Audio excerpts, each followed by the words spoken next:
In today's episode of My Podcast Story, we have Jeff Revilla, the innovative founder of Paw Duty Live LLC, a unique podcast theater and live venue located in Tarentum, Pennsylvania. With over 20 years of experience in digital marketing and a decade immersed in podcasting and live streaming, Jeff has created a space that not only entertains, but also fosters community engagement through live events. He is also the host of the trivia podcast Stuff I Never Knew, which he captivates listeners with intriguing questions that spark curiosity and learning.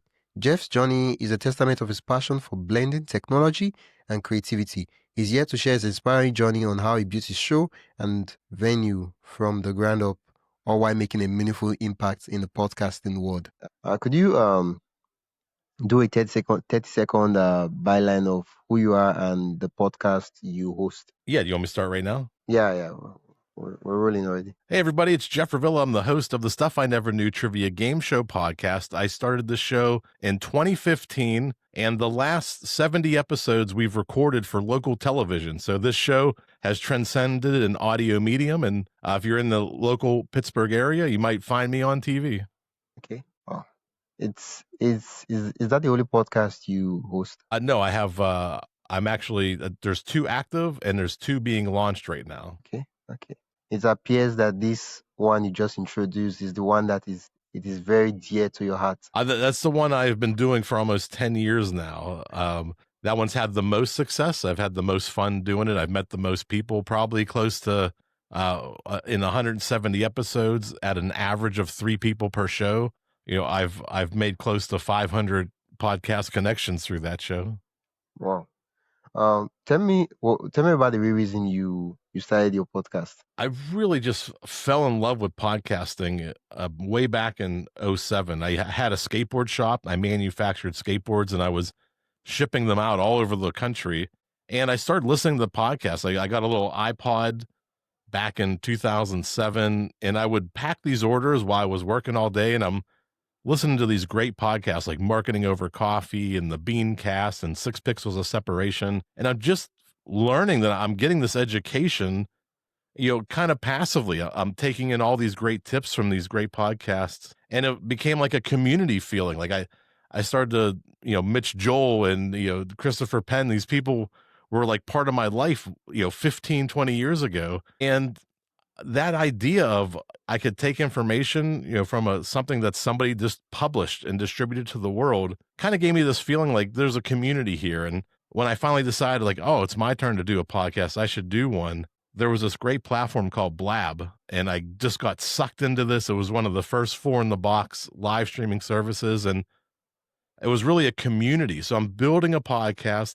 I'm immersing myself in this community, and we're playing games and we're having fun and we're laughing with people all over the world. And it just became like the next generation or the next level or the next evolution of what podcasting can be. It just, you know, it took root, and that's kind of been like what I've been doing for the last 10 years is making these fun, interactive, more than just a one-on-one interview podcast, and just having a good time and connecting people and meeting people. Yeah, it appears that you fell in love with podcasting, and out of that love, you decided to start your own podcast. What was? Oh, definitely. What was this idea, this podcast idea you shared, which is the Stuff I Do Not Know trivia show? The stuff I never knew.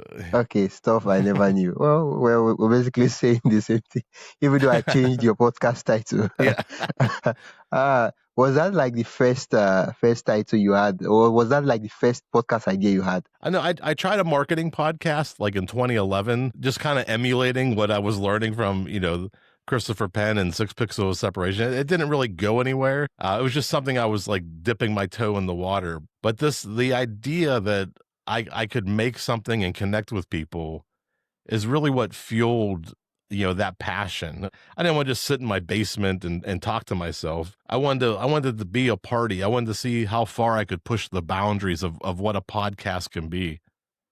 And I dove all in 2015. You made mention of you started a marketing podcast, and the podcast did not go anywhere. Could you define, or could you like explain in concrete terms what exactly that meant? Were you not getting downloads? Was it did you feel terrible recording the episodes? What exactly does that mean for you? Yeah, we had a couple things. I had a partner for that one. It was somebody else. I work in the automotive industry, and I met another partner from the automotive industry, and we were just talking just basic marketing. We wanted to be consulting and help people in the Pittsburgh area. We called it Pit Pod, and we didn't know what an MP3 file was. We didn't know how to distribute the podcast apps. We just kind of were publishing MP3 files on a blog and hoping people would find it. It did much better for her. She became the marketing director of a large chocolate company in San Francisco. So she left Pittsburgh and went on to have a great career. And I just kind of like, yeah, we'll let that podcast go away. But we learned so much from just trying and just seeing what you could do and how you could record audio. It was a lot of trial and error, but a lot of lessons were learned just from going after that idea and tackling that dream. I learned a ton that I've still taken with me to this day. Wow, wow, wow. So that podcast was the experiment that allowed you guys to do this podcast you're doing, like give you guys the necessary tools. Yeah, well, it was a stepping stone for sure. It was one of the exactly. That's the word. The journey of 1,000 miles begins with the first step, right? So you have to do it at some point. You can't just think about it and talk about it. At some point, you got to figure out how to get on a computer, and it was a lot harder in 2011. You have to figure out how to get a guest to connect with, how to record that audio, how to edit it, and doing all that groundwork and the legwork to figure it out. Really laid a strong foundation for being able to push the limits of what a podcast can be. Yeah, you talked about your partner starting the podcast Pit Pod with you. On a scale of 0 to 100, how much of a contribution would you say the marketing podcast contributed to the marketing job that it was he or she? Alicia. She was very talented, well beyond what we were doing on the podcast.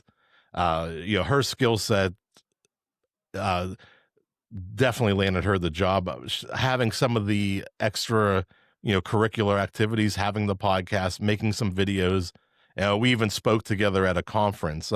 I'm sure those things contributed to her success, but she was phenomenal on her own, well beyond what we were doing at that time. Wow. Okay. Wow. Now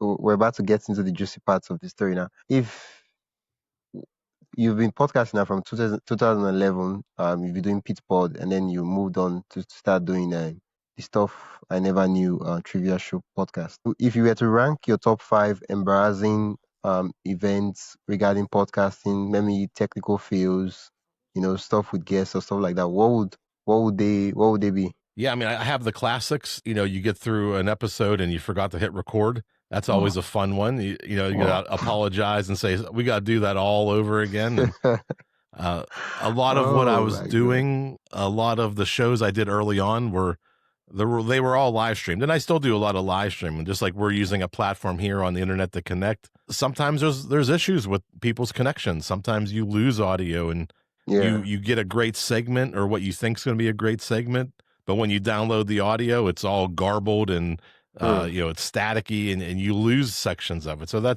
it's not necessarily embarrassing, but it's part of podcasting. It's part of the sadness of sometimes, things don't always go the way you think they'll go. I've had shows where they're reliant on 3 guests, like the trivia show. I have to have 3 guests, or all the structure and the format and the questions that I've written, that doesn't work. I can't do the competition to get to the final round without 3 people. So when I have to cancel because one of the 3 doesn't show up, that's like the worst feeling in the world. Like we're so close, and then somebody decided, oh, I'm not going to do it.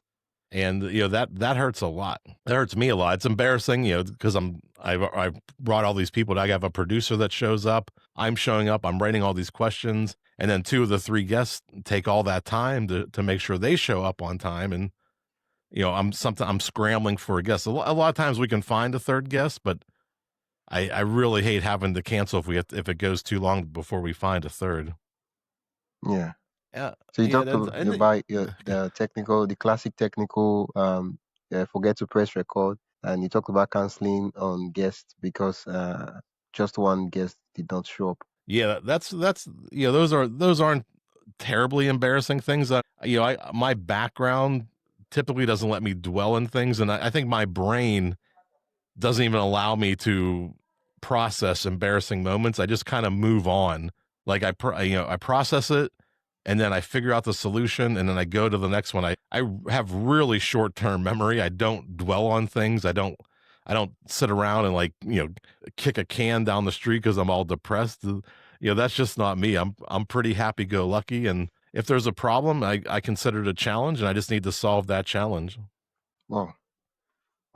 Okay. I like the way you frame it. Right. Okay. If there's a challenge, you just need to find a way to solve the challenge. Okay. So I'm going to reframe my question. So maybe this time it will be understandable.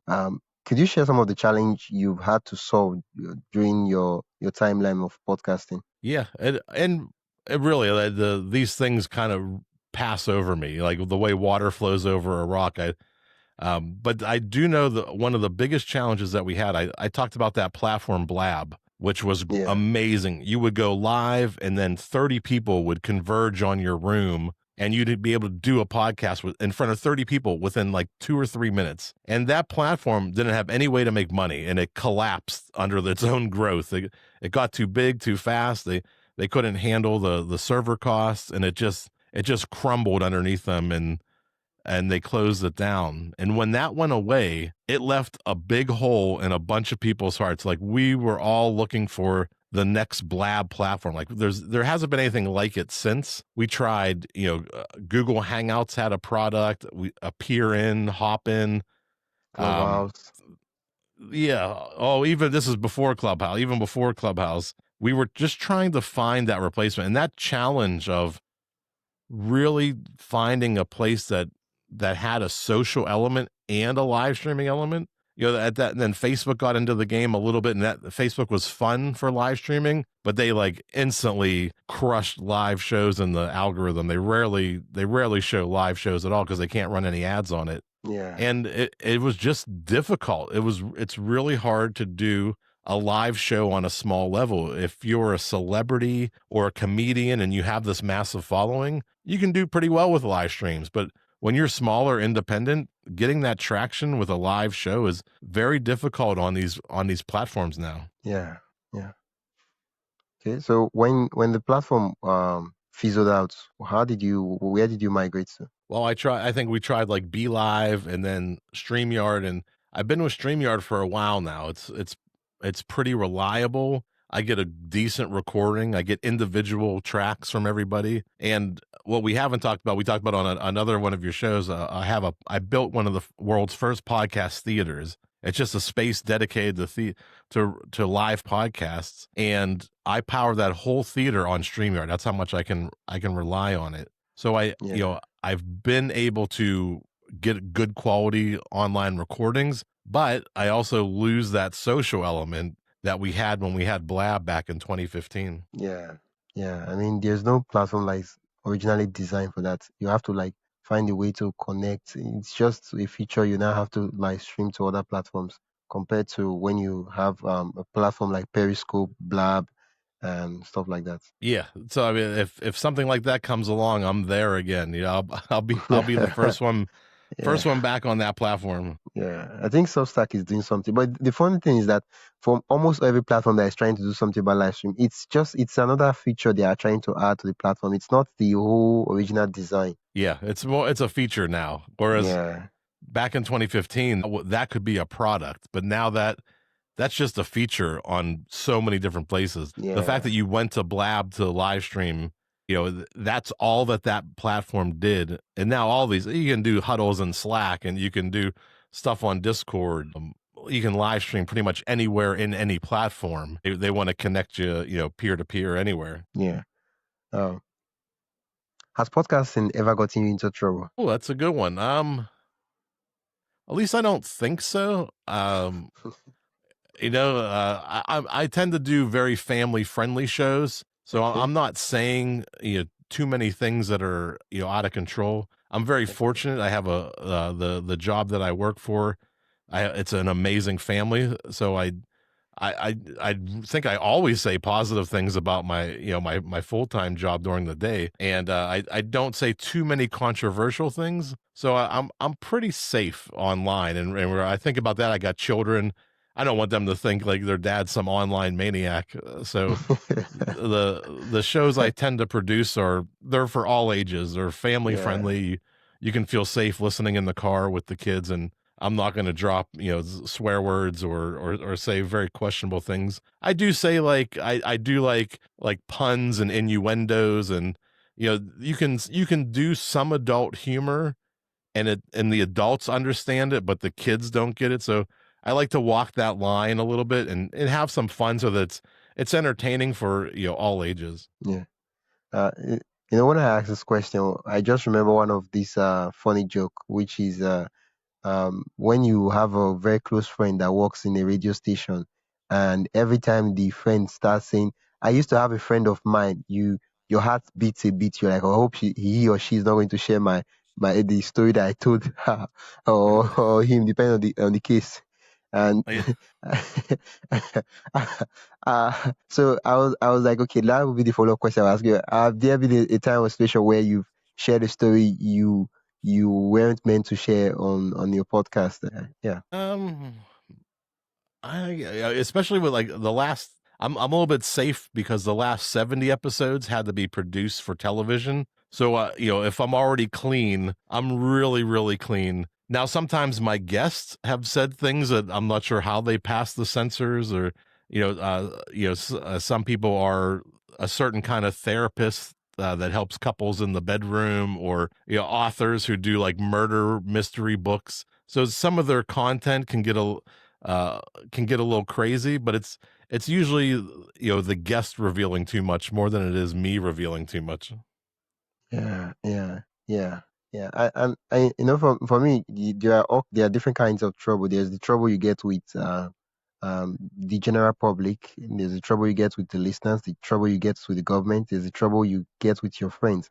I know sometimes, usually when your show is clean, you tend to stay out of a lot of trouble. But sometimes you could get into trouble with just your friends, and yeah, sometimes you could just get into trouble with your employer because probably the show is good. Everything you said in the show, it's correct, but you probably just said something that you're not supposed to be sharing because due to one or two previous access you had to information or that. But yeah, it makes sense. It's really the kind of Yeah, podcast you do.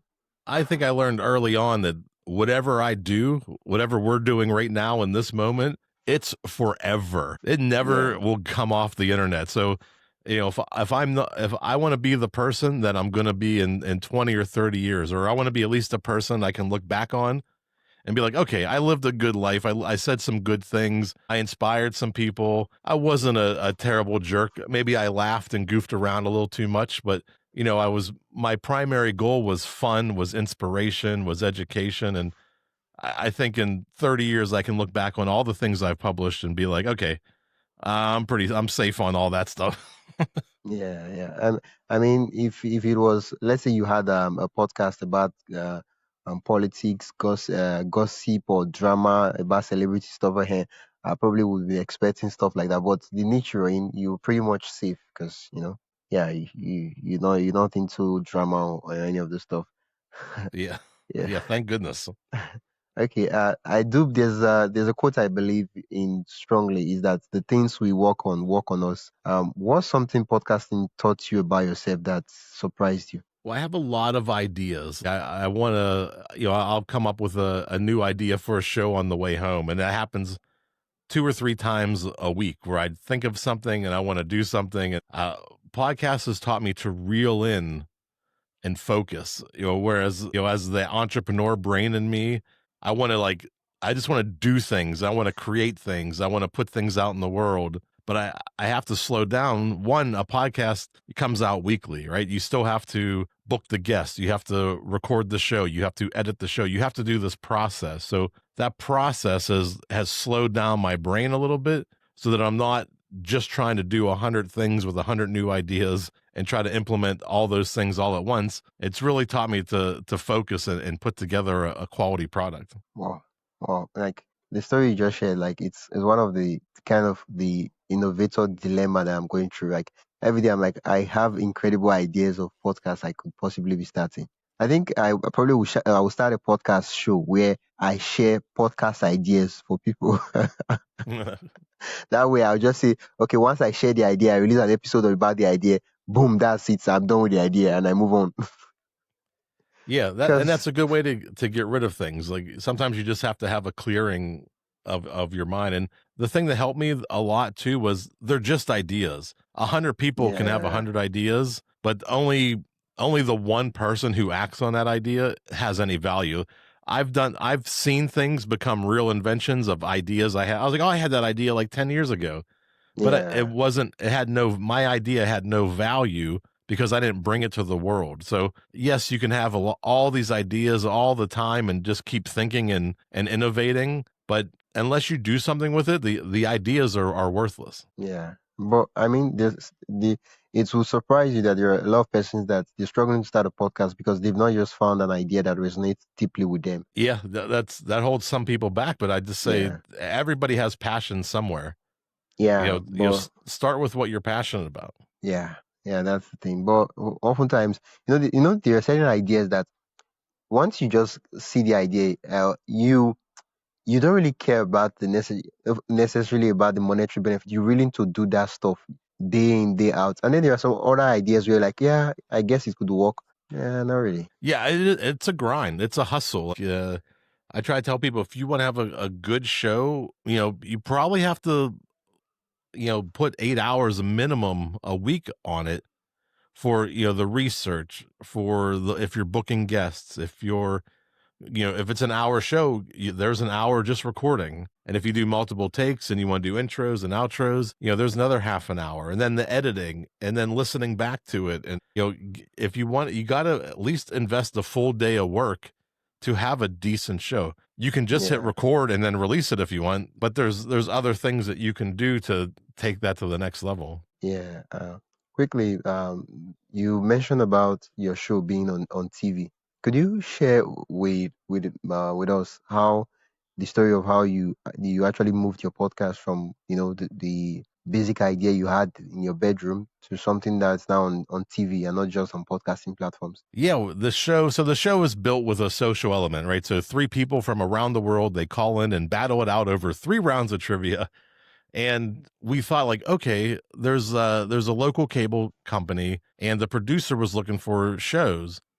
And this kind of happened during COVID where we started talking about it. And I said, wouldn't it be great when all this ends and we can go back out again to bars and restaurants and bowling alleys or arcades. I don't even care where, but we could support local businesses by, taking a show there. We can pull in guests that are already patrons. They can play some games. We can record it. And it would be great. It's a win for everybody. We're talking about businesses in the area. We can showcase the owners and the staff. We can play trivia there where people are having fun and having a good experience. And then from that, we're going to do a game show and we'll record that and put that on television for all the local people to see. Like, hey, check out this bowling alley. It's got a great arcade. It's got, unlimited bowling on Wednesday nights. And that whole like community helping thing, like this whole thing of we could create something that was fun to do where people could go and have a good time. The businesses could be supported. And it was just like this whole cycle. And then, with COVID kind of dragging on in Western PA, it took a while to get the vaccines out and everything. So we just started recording it on StreamYard and having people call in and people loved the show. And we just kept doing it. We just kept doing it live on StreamYard and filling up. It's funny if you go on, you pull up your TV and you look at the TV guide, you'll see stuff I never knew on channel 100. It's pretty crazy to see it the first time. Wow, wow, man, that's what we call a local phenomenon. Yeah, it's rare, but there's most people in your area, you probably have some sort of cable company that does small local programming. And if they're looking for talent and you're already hosting a show, reach out to them and pitch them your ideas. There's probably places like this all over the country, all over the world. Yeah, just to clear out some of the specifics a bit. Is it a partnership or do you guys pay the cable company or does the cable company pay you? How does it work? Oh, it is the best arrangement for a podcaster. So I do write the questions for the show. I still do that. I do all the videos for the video round. Then we kind of share booking the guests. If we find somebody or we really want to feature somebody, we'll work together on booking the guests, then recording the show. I'm there with the producer. The producer's working all the things in the background and putting up the videos and keeping score. I just have to perform for 30 minutes. Then once the show's over, all that goes to the cable company, and they get the audio, they get the video, they put together the TV show, they added the sound effects and any kind of visual elements, and then they release it as a YouTube video, and they release it on their television. So I get double coverage, and then I get back the audio so that I can release it as a podcast, and I get a check from the cable company for every episode I do. So I love it. I don't Wow. have to edit the show anymore, and I My get God. I get back the audio and a check. You're living the dream, man. If I could do 20 of those a month, I'd be really living the dream. Wow. Wow. You're like up there. Like Yeah. you're one of like those places where like I'm looking up to you. I'm like, I want to be like you when I grow up. Wow. Wow, that's nice. Wow.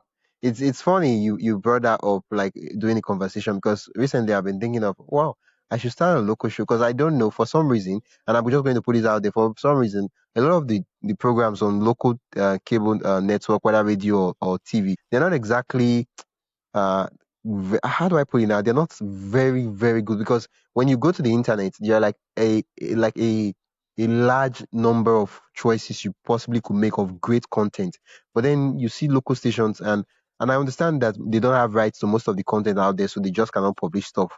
Right. So most of the stuff I'm like, why what there's nothing really good to listen to watch. And I'm like, wow, I could do something, some arrangement. Yeah, that's why, if it's not there, maybe it's your job to create it and put it into the world. Okay, but just something I need to be clear. You still own the copyrights to the content, right?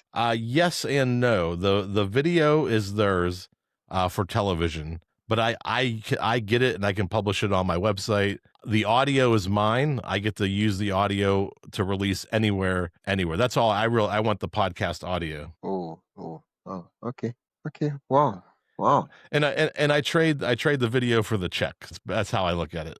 Wow. So you're selling the video for the check. Wow. Yeah. Man, that check must be really, really fat. No, it's a nice exchange, I think. Yeah. Of course, I understand. It's business. Yeah. Yeah. When you started podcasting, was there like any one of those ridiculous dreams or goals you had? You know, ridiculous in quotes, of course. Yeah, I mean, I really wanted to get this to large audiences. So I love the idea of performing the show in front of people. I've done some shows, maybe 50 to 100 people live at a time. But if I could do like maybe an opening act for another podcaster who's doing like a 3,000 seat theater, that would be like the ultimate for me. I would love to really perform in front of a huge audience and just hear all the hear the laughter roar through the front to the back and then to the front again, and just take all of that in and see if my little trivia show could entertain 3,000 people. Wow, wow, wow, wow. Well, it might sound like a comment, but you put it out there, and it will be in the internet. And if I Oh could yeah, open a show for a 3,000 or more audience, it will mean a lot to me. You said it. that's it. I'll have to thank you too, because you gave me the chance to put it out there, and and I brought it into the universe because of you. Yeah. Now, I'm going to start stepping into the waters that a lot of podcasters are not comfortable sharing.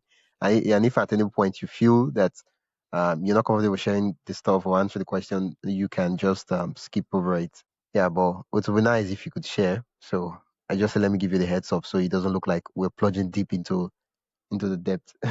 I Yeah, want to ask about some of the stats. That's why I'm giving this intro, so that I prepare your mind for it. Yeah. Podcasting is one of the, like, of all the forms of content, is one of the most secret stuff. If the podcast host does not tell you any stuff, you're not going to know anything. Like, you would not know. I'm sorry. I was listening. Was that, I didn't know if that turned into a question. Can you repeat it one more time? I apologize. Okay. I said podcasting is one of the most secret forms of content. If a podcast does not tell you their stats, their numbers, you literally have no idea what they are doing. Yeah, I mean, you can get a feeling for what they're doing. You can look at the review count. You can look at, it's not a great metric, but you can look at their listen notes count. You can get an idea. You can look at their social profiles. There's ways to, be a little bit of a detective. They don't have to be, fully transparent, for you to kind of know what's going on. Okay. Okay, that's like a preamble. The main question is this.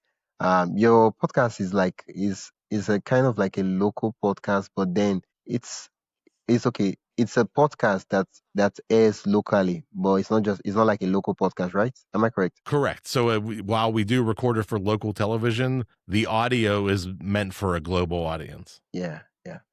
Could we be so privileged and honored to know what currently what's like the average listens or downloads like? Yeah, we know from server logs from hosts like Buzzsprout and Libsyn that 95% of podcasts don't even get 1,000 downloads per episode. I could tell you when you look at my listen notes score for that show, I'm in a 2% range. I'm averaging about 2,500 downloads per episode, which puts me in the top 3 to 4% of podcasts. There's, people hear all these other numbers, 95% of podcasters do not get 1,000 downloads per episode. So if you're in that range, you're doing, I think it's somewhere around 300 to get to 50%. But it's not, podcasting isn't as big as people think. So even though you don't hear giant numbers or you don't hear people inflating their numbers. You can look at my listen notes score for Stuff I Never Knew. It's not a great, measurement, but it does say Stuff I Never Knew is a top 2% podcast, at 2,000, 2,500 downloads an episode. That gives you an idea. Like that's kind of where you would sit if you had that kind of downloads. Like 2,500 listens. Like I'm trying to imagine if that was a church or a school. Like if I had a school where I had 2,500 students, I'll pretty much be sleeping and rolling in cash. Yeah. Well, yeah, and that's kind of why I've been pivoting so much to live events. Like we talked about my podcast theater, where I will tell you that a person watching you live in a theater might earn you $5 to $10 per listener, and if you're doing ads on a podcast, you may make $20 per 1,000 downloads. Yeah. So that's like 2 cents per listener. 2 pennies. Per listener on a digital format, but in person, that's $5 to $10. That's 500 times more valuable to do a show in front of a person than it is to get them to download it digitally. So I start thinking about these things. What does the math tell me? If I do a show for 10 people, I'm making more money than I would make if I had 5,000 downloads on my audio podcast. You have to start to take all these things in consideration and look at, who are we feeding? Like when we release an MP3 file, we're giving the platforms all the control of distribution and who can listen to it and let the algorithms bring us listeners. But when we do live shows in front of live audiences, we're in control. Nobody else is in control of what we're doing and what we're producing. That's our content. Yeah. Yeah. Wow. Oh, I'm still taking some time for the numbers to sink in. Yeah. You've been podcasting for how many years now? You said 2011, right? Oh, yeah, 2011. I took a crack at it, but I would say I'd call 2015 my real start at something consistent with an RSS feed. Okay, so that's 10 years now. Yes. Wow, you've been doing this for a long time. Wow, and the funny thing that most people don't get to see is that this 2,500 we're talking about is the fact that podcasters are one of the most loyal audiences compared to the rest forms of content. Yeah, very loyal. Once you get somebody to subscribe, they may not listen to every episode, but you're going to be in their app every single time, every week when you release that show, and you'll see a lot of people have a lot of subscriptions, and they kind of like when they go to listen to a podcast, they pick the flavor of the day. Like, what are they feeling like today? And maybe every other week, maybe they like your show, they listen to it. You might have some fans who are avid about your show and they listen every week, but most people are kind of like have they kind of pepper in the shows they want to listen to that day. And, hopefully your show is good enough to be there week after week, but you're always going to be there. Once they subscribe, you're in their app store until they get rid of you. Yeah. If I wanted to quit everything and dive into podcasting, now you've been doing podcasting for like full time and seriously for 10 years now. And if I wanted to dive into podcasting and say, I'm letting go of everything, I'm burning my bridges. Podcasting is the stuff I want to do full time now. That's what I want to use to feed myself and all that. Would you advise me to do that, or would you say that's ridiculous? That's a Looking at the numbers that you are looking at right now yeah. from your 2,500 downloads. Yeah, do not. Like, I would say, you got to have a plan. You got to have another way to make money. That's podcasting as it is now with the competition, and there's a lot of people in it right now. It's not like it was 10 years ago. So, have a plan. Figure out how can you make money and supplement what you need. Well, what's the minimum that you need to get by month after month, and work backwards. Like, okay, well, if I need X number of dollars, and I did a couple live shows, if I did some editing for another podcaster, if I did some other things, this is how I could get to that number. Then I could quit everything and focus on podcasting full time. But for somebody, if you weren't just even at my level, 10 years is still just a hobby. I still have fun just doing it. I get a little bit of a check from it. I enjoy, it goes towards paying for the theater, but I'm not nowhere close to replacing my job. Yeah. I'm going to do right now. It just occurred to me. I'm going to do kind of like a roundup video, right, of the question how much podcasters make, right? And Okay. so I'm going to ask you this question, right? Whatever answer you give, this is different from the episode actually that I'm going to release, because I'll release on YouTube and release it on the podcast platforms, and then once the site is live, I would publish the podcast episode with the show notes and all that. But I want to do a roundup, right, where I get to ask, because basically the show I ask podcasters, right? So most of the questions most people want to know is I have asked you the previous one, which is how many downloads do you get on average, right? So the one question I want to ask you now is how much. Now you can feel free to, for most persons, money usually is a sensitive topic that most people don't like to, share and talk about. But I'm just going to ask, so it doesn't be that it look like I did not ask. How much? How much do you? Okay, I want you to respond to the question. How much do podcasters usually make? Of course, that will be you speaking from your own experience and scenario. Yeah. I mean, I make in a year a few $1,000s, I'm making money here and there just from the podcast. I'm also doing the theater thing. I would say, I don't want to give exact answers. I don't want to make podcasting about the money, because what I do is for fun. It's for entertainment. Yeah. But I also am doing the live version, to do, so I can build up this theater presence, so that I can build up live shows. That's where I think the money is for me going forward. But the podcasting is fun. I do it pretty regularly. I do it enough to get checks to pay the bills for the theater, but I don't make buku bucks. Yeah. Yeah. Yeah. Thank you for that. Make a few $1,000s. Okay. Oh, oh, oh. We'll find ourselves around the number. Yeah. Yeah. I mean, because the thing is, there are a lot of opinions out there, and sometimes I just feel that people should actually know, because this is it. Majority of the people that they share on the news. The funny thing about news media, and I get it, and I understand why news media they behave that way, is that oftentimes they kind of take things out of proportion and put it on the news, and which of course is what most people want to see, but then it makes people to feel that those things that are out of proportion is what the ordinary is, it's what the average is, it's what the regular is, and it's not. Like you get you hear maybe Joe Rogan, he signed $100 million contract, and then it's on the news, everybody's talking like, wow, he made $100 million for podcasting, and then the average guy who has never heard of podcasting is like, wow, so I could make millions of dollars podcasting. Like, wow, I feel I probably should go into that. Well, I mean, he didn't do it in 1 year. He did that show for 10, 15 years before he got to a level where he could sell it for $100 million as an exclusive. So, you hear those numbers and you hear that overnight success, but he's doing 3-hour shows, I think 4 days a week, like for 10 to 15 years. It was no small production. He has a staff and he pays his guests, and that's an investment on a level that most podcasters aren't even making. Like, he had his own studio. He was flying in people. He was getting sponsors and growing it, grinding and grinding day after day for a dozen plus years to get to the point where he could have a product that was good enough to get a Spotify exclusive for $100 million.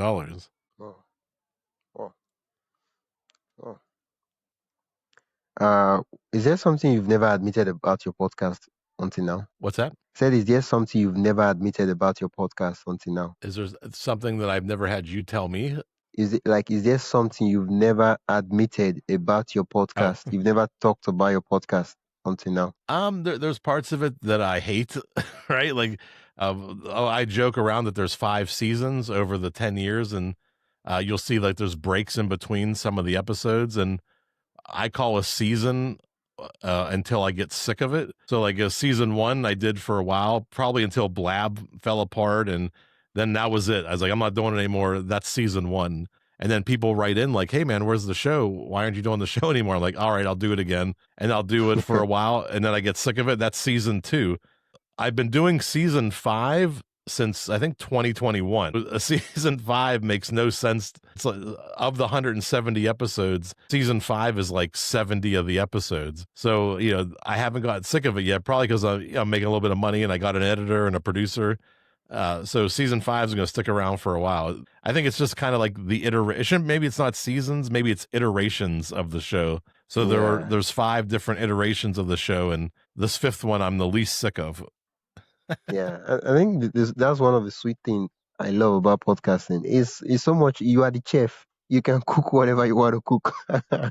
Yeah. Yeah, if I had it to do over again, I now knowing about stacking episodes and recording in advance, and I always loved recording and publishing it. There's a podcast called Doug Loves Movies where it's a live show. They do it like on a Sunday night at a comedy club. They'll sell tickets. People come in, they play along, and then that show gets edited and released on Monday. He's got no backlog. He just records it. Whatever happens, and then releases it. And I love that format. And that's kind of how I've always done the trivia show. Like, when we record it, it goes out. That's it. Yeah, it's a good thing you mentioned that. I don't know if you heard of the podcast, The Mott. What is it? Have you heard of the Mott podcast? MOTH. That's like a storytelling podcast, isn't it? Yeah. I think it's a podcast where people come. I think it's an event. It's a meeting, and then they record it and then they publish it on podcast platform. Yeah. Very similar, but Doug Loves Movies is a lot of fun. A lot of nonsense happens in that show. Yeah, that's an interesting idea, though. Like we could actually do real-time events and then turn it into podcasting. Yeah, that's my dream. Yeah, all because of Doug Benson. It could be an event turned into a podcast, or you could also be a podcast turned into an event. Either way, either way, have both of them. I like it. Yeah, I love it. Yeah. This is one of the most common stuff. I've been trying to see if I could detect anything, but I guess you will have to tell me yourself. Is there a word or phrase you said so often on your podcast you now hate? I say all right. Like I use it as a transition word, or all right. I do hey everybody at the beginning of the show. Yeah. So I always hear myself say, even when I'm just talking to people or I walk into a room, I say, hey, everybody. Yeah, it's become like my catchphrase, but all right. You are correct. Yeah. Mr. Hey, everybody. Yeah. Hey, everybody. Hey, everybody. Yeah. Welcome to the Stuff I Never Knew Trivia Game Show podcast. I'm Jeff. I'm your host. Yeah. I've done that a few times. Yeah. Okay. What's the weirdest place you've ever recorded an episode? Oh, this one time, because we're with the cable company, we get certain privileges at events. But this one event, we didn't get any direction on what to do. And so we just set up a tent like in the middle of the event, and we recorded 2 shows. They were 2 of the funnest shows that I've ever done. And we got the shows recorded. we start tearing down the tent, and there was a parade like a block away, and the parade had just ended. So that now, like, it's really getting absurdly crowded where we're at, and we're packing up the van. And as we put the last thing into the van, this like 100-year-old fire truck pulls in and parks exactly where we were performing the show for 2 hours. And apparently that was the reserve spot for this centerpiece of the town to show off their 100-year-old fire truck. And we snuck in, got it recorded, and got out of there right in the nick of time, right when they needed the spot back. Wow. Talk about making it happen. Yeah. Okay. For most persons, when they start a podcast, they don't exactly see themselves as podcast. Podcasting is not like a social media and the other platforms. Usually, podcasting is one of those things you do in the secrets. You're out there indoor recording the stuff. It goes live. There are no social metrics. There are no algorithm to promote you or any of those. It's usually, you promote your podcast usually by word of mouth. When was the first time you felt like a real podcaster? Was it the first fan message, the first sponsor, the first time someone recognized your voice? Could you share any of those stories with us? Yeah, I don't know if I've ever felt like a podcaster. I always felt more like an entertainment. I always saw this more like a media business, like I was this media mogul, trying to produce, because I did buy in very early to videos. In 2015, I'm doing a video podcast, and I saw it as so much more than just being the traditional podcaster. While I have a nice home setup, I have good audio here at home. I don't really know if I've ever thought of myself as a podcaster more than, a media creator or a entertainer who does it. But being seen, like, because I'm in a local area, sometimes I'm called to host events. So, when people notice me as, hey, there's a trivia guy from TV, that's always a great feeling. Or people tell me they enjoy the show. Those are things that I cherish. Like, I really enjoy those connections with people. Makes me feel like I'm producing a good show, but I would say I don't know if I ever really felt like a podcaster. Can you remember any of those instances that particularly stand out for you? Any of the circumstances? Any of those instances where someone recognized your voice or give you feedback or stuff like that, that that out of all the numerous instances, that one just stood out for some reason? Yeah, we were walking. This was after I hosted a tug of war contest where it was a battle. All these teams come together and they have a tug of war contest. And after, we were walking through the food stands, and this guy like pops out of a trailer and starts standing there and just starts talking to us. And this was the first time I'm realizing that I'm ever recognized as a person from TV. And he starts talking about my show to me and about like certain segments. And I was like, yo, okay, yeah, I remember that. What I didn't, I don't remember too much after I record it. It's all kind of a blur, but it was so surreal. Like, this guy knew me from watching me on TV, and then we're just having a casual conversation. But just the way he came flying out of the trailer, to say hi and talk about the shows, that was surreal. Wow. Like, at that moment, you felt like, I'm changing the world. I'm making an impact. Well, I don't know if I'm changing the world with my nonsense, but I'm having an impact. Well, at the moment, it did not feel like nonsense. You're like, wow, look at me. I have achieved it. Yeah, I've done something. Look, it's actually a nice feeling when people actually, the stuff you do matters enough for them to actually take note of who you are, and then for them to even actually go out of their way to reach out and say, oh, hi, is this guy? I love your show and stuff like that. Yeah, and that was probably just a couple years ago. So, it took me 8 years of doing it to get recognized one time. Wow. Because the first 6 years wasn't on television. It wasn't until, I would say 2022, maybe even 2023. It was in the last few years where somebody first recognized me from television. Yeah. But did anybody recognize your voice? People do. People say they like my voice, which is strange to me, because that was one of the things that kept me from podcasting for a while. Was I thought, who wants to listen to this guy? Who wants to? I'm from Pittsburgh. I'm running my words together. I lisp a little bit. I'm slurry. I have a marble mouth sometimes. I thought, nobody likes my voice, but I get more people telling me they listen to my show at night to fall asleep, which I don't know if that's a compliment or not. But they say that my voice has like a soothing, it's calming. I'm a calming, soothing voice, and people like Hey, it. It's like the it way calms them down. the way you say it now, it sounds positive.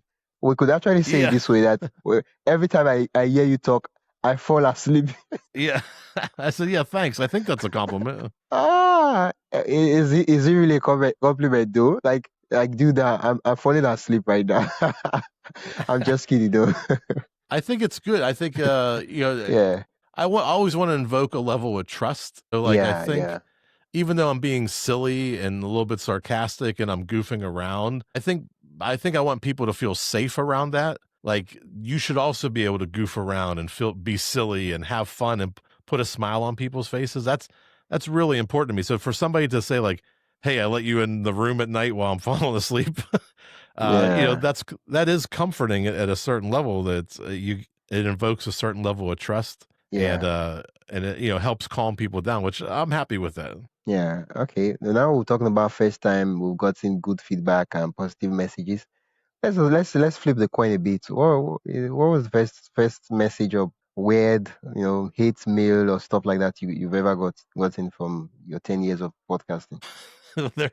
There's certain things that I like to do, and I'll do it for fun just because I like to do it. And um, we sometimes have recurring characters that would show up, especially in the middle of the show, like around like the 40s through the 70 episodes. And we've had a guy who was a puppet. We've had a couple of puppets on the show. I love having puppets. That's like a funny thing to me. And we've had people mask their voice and have different filters over their face and stuff. But we have one character who I love. I don't want to call her a character, but I don't think she uses her real name, so I'm going to say she's a character. We called her Lola, and Lola was she was from Canada, from the French parts of Canada, and was just so wild and so crazy and so much fun. She was raising an army of squirrels. She would go out like running in the snow and doing all these crazy things, and I just adored her as a character on the show. But the people hated a lot of people hated Lila because unless you knew her and you knew like you're trying to keep up with her train of thought, you're trying to keep up with how fast she moved, and you're trying to keep up with her jokes, and then she starts speaking French and yelling at you. People didn't respond well to that, and Yeah. there's some negative reviews out there from the Lola days, but to me that was great programming, and I stand by my decision to always have Lola on the show. I did it and I do not regret it. That's it. Yeah. I mean, I did it. I stuck with it, and I wish we were still in contact today. I haven't talked to her in a few years, Yeah. but she was to me was a great part of the show, and I Yeah. really miss having her around. Yeah, what you just said is it sounds like when a chef prepares a dish and he serves the dish, and for some reason the people that are eating the dish, they start picking and selecting some part out of the dish, and you're like, dude, it's a complete. You are supposed to eat everything. Why are you separating this from this? You're not supposed to separate that. Yeah, yeah. I mean, I'm all in it. It's the show that I'm producing. You can like it or not, and that's okay. You don't have to like this one, but try again next week. Yeah, yeah. Earlier on we talked about money and we did hint about it, but we didn't want to go so much about numbers because this podcast is about stories. But yeah, as much as we want to talk about stories too, it's also important to talk about numbers. So I'm just going to ask you this question, still in the spirit of talking about the first and the first. What was your first monetization attempt? Oh, I've tried to sell T-shirts. I've tried to sell hats through like Teespring. When was that? That it's actually still active. I only ever sold a couple. I don't really ever talk about it or promote it. I think it's still out there. Some of the super fans buy some stuff from here and there. But I should bring it back as more part of the show. I don't talk about that at all because of the TV show. I can't be promoting my stuff during the show. Yeah, because they're paying you. But if they were not paying you, you could have been promoting your stuff in the show. Yeah. So I kind of let that go to the back burner. I think one time I tried to get healthy and I was gonna document my weight loss journey, and I never did anything with that either. So Yeah. And so you talked about this Teespring stuff of a thing. When exactly did you start making merchandise for your podcast? Around which time? well, it's just print on demand. So if somebody orders something, you just get a commission, a cut of it, like 30%. So if somebody buys a $15 t-shirt, you make like $5, but you don't have to stock any inventory. You don't have to pre-make stuff. It just all goes, they print it, they ship it, and then they send you a commission. Like when, how do I explain the question now? When you started in 20, you became like really really serious in 2015. So what year did you like say, okay, this Teespring is a nice idea. I should probably list some shared designs on the platform and yeah, talk about it on my podcast. Yeah, I don't think it was, it might have been during the pandemic. Okay. When we were all in lockdown, that I think I just started talking with somebody. I was like, yeah, maybe I should do my show more often. And I think I just set it up, and then the TV thing happened, and I never really did anything with it. But that was really the first time I tried to make any money with the show. Okay, so if I understand you correctly, what you're saying is that up until 2020, you didn't try to monetize your podcast or any of those things. Yeah, I really don't think I did. I'm sure there were, maybe I tried to do a live show here or there, but I never really sold ads or did much of anything. I just kind of wanted to grow the brand and have fun doing it. Wow, wow. Thank you so much for sharing. It was wow. It's been an incredibly inspiring and entertaining 1 hour that I've spent with you. Thanks for coming on the Yep. podcast. Yeah, Thank you so much for having me. before we'll go, anything, where can listeners learn more or check out the stuff you're doing? Yeah, if you want to check out the trivia show we've been talking about, it's stuffineverknew.com. Head over there. You can listen to all episodes, and the videos are on those pages as well. Stuffineverknew.com. If you want to learn more about that podcast theater I was talking about, it's a new concept, a new thing we're doing. We're going to celebrate our 1-year anniversary this June. It's Paw Duty, PODUTY.com. Paduty.com, or find me. My name's Jeff Revilla. You can find me on LinkedIn. Would love to talk to you and just share some ideas and help you on your journey. Yeah, you talked about you guys will be celebrating 1 year anniversary. Would there be rice and stew very plenty? Well, the 1 year will be in June 13th, and Okay. plan on having a big party to celebrate and bring people in and just have a good time. If you want to leave me a message, I'd love to have a little 1 year thank you or congratulations. You can be on our live show. Yeah. Well, how would those of us that are attending the party remotely get our rice and stew? You can get the video if you just reach out to me through jeff@paduty.com. Am I getting the question wrong? Okay, wait. You said there'll be a big party, so me, I'm wondering, how are we going to partake in the party? Oh, well, on paduty.com, I'll be building the page for it soon. You can get live streaming tickets. They're probably going to be free. So Yeah, paduty.com, you'll be able to the refreshment, that's the part I'm talking about. The refreshment. You want to get? Will you Well, I don't know waive if I the can send any refreshments? drinks. I can't. I don't know the drinks you have to be in the theater for. We're gonna probably have a live bartender and some catering for the people who come out to the theater. So you guys are discriminating for those that are in person. Feel free to make a sandwich and watch us from the comfort of your home. But it won't taste like the ones you guys are sharing in the theater. Yeah, we'll probably have tacos. Yeah. Happy anniversary in advance. June 13th, right? That's 1 and 3. That's it. Yeah. Okay. I'll add it to my calendar so that I can just slide in and see how the party is going on. Sounds good. On that date. Thank you very much for coming on the podcast. I really do appreciate it. Thank you so much. Have a nice day ahead. Yes, you too. That's it for today's episode of my podcast story. I am Wisdom Okonkwo, and I hope this conversation sparked new ideas and gave you a deeper look into the heart of podcasting.